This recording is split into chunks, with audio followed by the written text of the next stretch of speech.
먼저 격려하고 좀 응원하고 싶고요. 저는 그것이 이제 믿음 없는 상태나 내 신앙이 모자란 상태가 아니라 주님께서 우리를 사랑하시기 때문에 우리를 인도해 가시는 과정이라고 생각을 하거든요.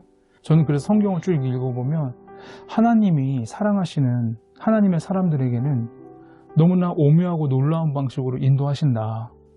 엘리야는 위대한 영적 전쟁에서 승리했죠. 그러나 승리의 영광이 없었거든요. 곧바로 탈진했어요. 그래서 목숨을 구걸하거든요. 하나님 앞에 차라리 죽여달라고.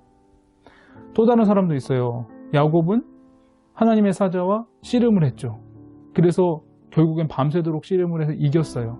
그러면 하나님의 사자와 씨름을 해서 이겼기 때문에 승리한 기쁨을 누려야 되는데 그럴 여유가 없었어요. 바로 환도뼈를 다쳐가지고 쩔뚝거렸거든요.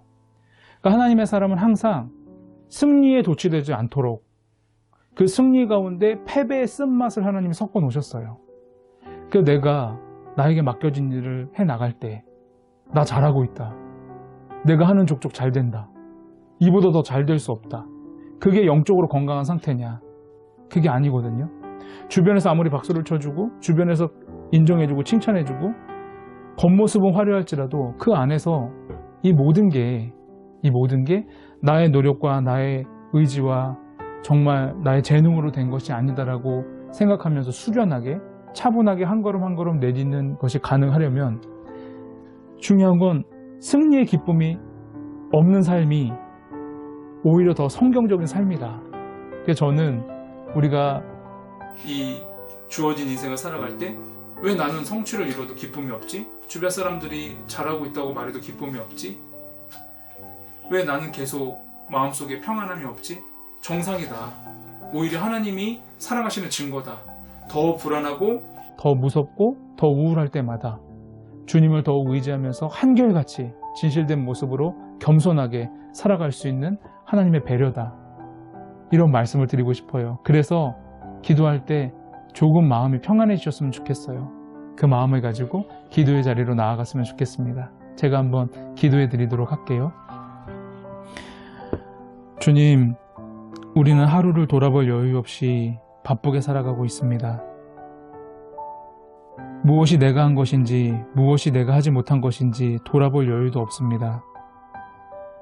우리가 수시로 당황스러운 것은 내가 무엇을 했나 했을 때 사람들의 인정이 있고 칭찬이 있을, 우리가 무엇을 했고 우리가 무엇을 이루었나 스스로 고민할 때 사람들의 칭찬과 인정을 받을 때입니다. 그때 우리는 알 수 없는 외로움과 불안함과 공허함으로 고통받습니다. 우리가 실패할 때 너무나 큰 좌절을 맛봅니다.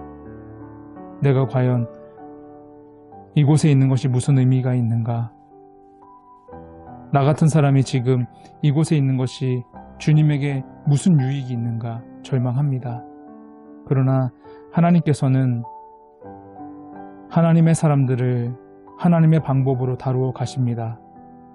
절대로 교만해지지 않도록, 절대로 하나님의 영광을 빼앗지 않도록, 승리에 도취되지 않도록 승리의 달콤한 잔에 패배의 쓴맛을 섞어두십니다. 승리를 만끽할 여유 없이 우리는 패배의 쓴맛을 경험합니다. 그러나 주님, 우리가 승리한 그 순간에 하나님의 영광을 빼앗지 않게 하시고 좌절하고 낮아진 가운데 동일하게 주님을 찾게 하시니 감사합니다.